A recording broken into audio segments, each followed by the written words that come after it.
ready. We're prepared. Do not give in to fear. We are fearless.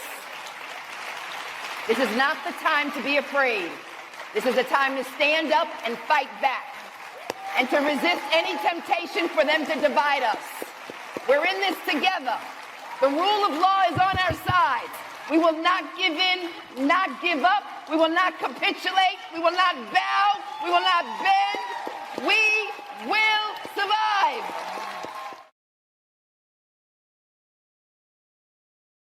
Let me play this Brandon Scott clip because it angered me enough for me to play it, but I don't know what to do about it. So maybe you guys have some answers. Smith, play the intro first. Peace, everybody.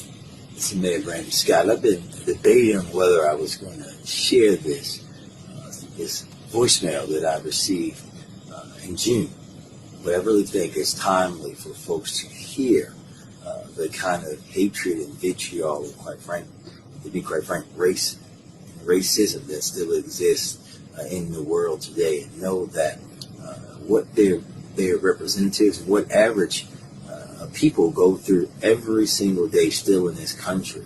But I want to hear it and then give you my direct response to that message right now. Okay.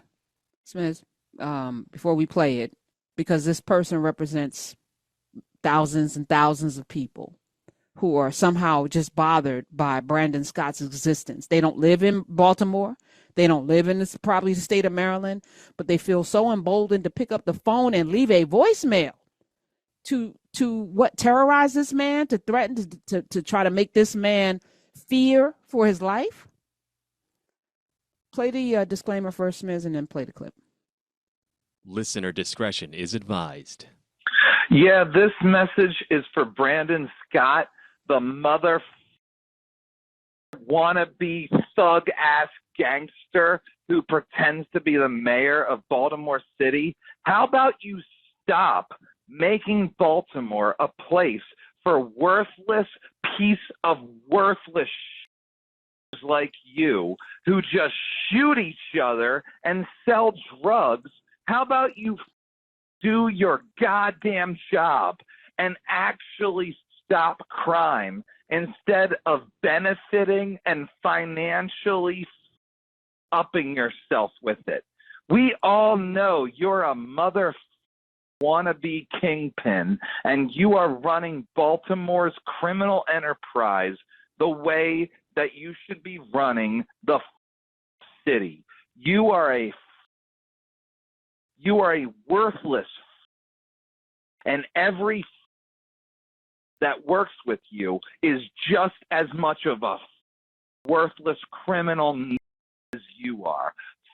You, all of you, go yourselves. You would be better off if you all killed yourself.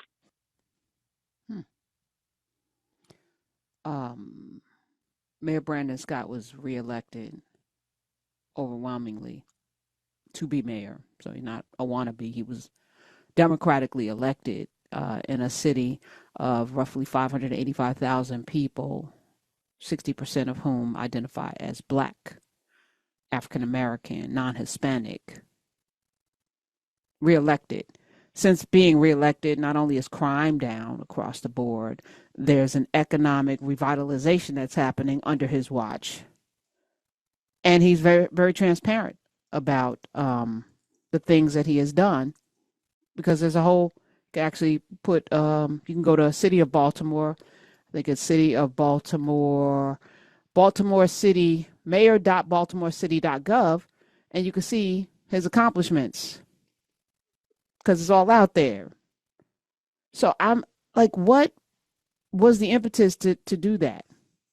And there's a lot of like anger in that, that person, I think if he was in Brandon Scott's face, he probably would be in the woods, right? Because that's how that would go. You'd be in the woods shouting with a gun. I was thinking, I'm watching this this TV series on Apple TV starring Jason Momoa, and it's about how Hawaii got by the colonizers. And there were all these different tribes. We've talked about this on a Friday, but there's this wild scene where they're coming into another tribe and they got nothing but spears and they roll up on them from the beach, chucking these, like spear chucker in a different kind of way. Like the amount of sheer physicality is incredible. And I was thinking about how these soft-bellied, trench-mouth having, knuckle-dragging, smelly, don't wash legs or ass, nothing kind of people, they had guns. And they could not fight these people hand to hand or even with their primitive weapons. But a gun just changed the whole entire complexion of the world. But a coward can wield a gun.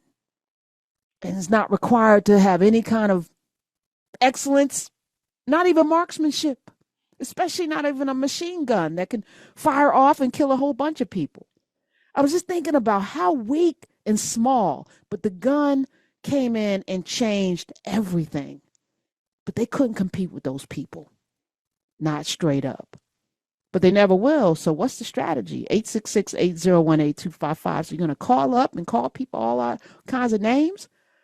Listener discretion is advised. There's a lot to unpack there, obviously. This isn't the first time I've been called. It won't be the last. In fact, if I go a week without being called the N-word in email, text message, direct message, voicemail, whatever, I feel like I'm not doing my job. Because when they do that, they actually are expounding upon what we're supposed to do. Making people who think like that idiot on the other line of that phone be uncomfortable, because now we're representing all people and pushing and not being afraid to be a proud black man, which I am never going to be afraid to be a proud black man. And yes, we're making Baltimore City better for black people because this is the birthplace of redlining. I am investing into neighborhoods like the one that I grew up in that was disinvested in on purpose. But we're not just doing it for black people. We are a black city. Bliggity, bliggity black, as I say. We're proud of that. We're always going to be proud of that. If you don't like it, that has something to do with you, not with us. We're black. We're proud. Don't come if you don't like us. We don't really care. But we're also improving for all of our communities, because lifting up Baltimore is what really matters to me and what matters to us in the city of Baltimore. And we're making Baltimore City safer. Despite what this idiot may think or may have read in the right-wing talking points, Baltimore has its fewest amount of homicides to this day on record. But we're not celebrating. We're acknowledging that historic progress and knowing we have even much more work to do. But to say that we're not tackling the issue is simply just ignoring the fact. And what they really want to say is that we're not tackling it their way. We're not going out and arresting every black person just for being black and breathing. That we're being smart on crime, which is a lot better and proven to have a lot better results than their tough on crime ways of the past. And lastly, I have never been a criminal. Contrary to popular beliefs of these racist idiots, even though I grew up in a neighborhood where there were many, many drug dealers, people that I went to school with, I never sold drugs, and I never will, because I also know how drugs showed up into black neighborhoods, and let me be the spoiler, it wasn't black people. And more importantly, my family would have killed me. And even the people in my neighborhood that were doing that told me specifically that I had to be better than them and would not allow me, even if I thought about it, to do that. They're proud that I've been able to come from where we come from to accomplish the things that I've accomplished, because contrary to what you idiots think, people don't wake up at 5 years old and say, oh, I want to sell drugs for a living. That's not how it actually happens. We're proud to be black. I'm proud to be black. We're never going to be afraid of these folks. We know that they hide behind their desks, they hide behind their keyboards, their phones, all of these things, because we want to make you uncomfortable. We want to let you know that your way of life is not the way your life is supposed to be. The way you think is not the way people are supposed to think. And there is nothing that you can do to stop us, because everything on this planet comes from black people, even you. Blackness today, blackness tomorrow, blackness forever. Peace. Mayor Brandon Scott, Baltimore City Mayor, was on the city council as well. He graduated from St. Mary's College of Maryland in 2006. He's one of the youngest mayors in Baltimore's history. He has a degree in political science like James Meredith, who we talked about today. I'm mad that he even addressed the criminal accusation. But I'm kind of like, every day as I'm, checking people on YouTube or whatever, people are like, why do you have time for that? Because you can't let a lie sit. So I also am like, yeah, let them know. Let them know, pop your collar. Yeah, no, not only am I not a criminal, yeah, I am black and this is a black city and I'm going to overturn all of the racial things and everybody benefits because I love this. I love this. I love it. I love it. I love the response. I don't love how bothered people are. I just want to know, those of you who are bothered, because I know some of y'all slink yourselves and you drag yourselves, your knuckles are all scraped up and calloused and bloody from just being on the ground. They're thick. What are you mad about, really? What drives you to this level of vitriol? Really? What is at your core? Is it the knowledge that you really haven't worked on yourself at all? And in a world where everybody has been working but you can't compete at all. And so you're mad. It's too late. But it's not too late. You can still do some things. You can still work on yourself. If you're breathing, you still got time. Let's go to the phones. 866-801-8255. We're ready. We're prepared. Do not give in to fear. We are fearless. This is not the time to be afraid. This is a time to stand up and fight back and to resist any temptation for them to divide us. We're in this together. The rule of law is on our side.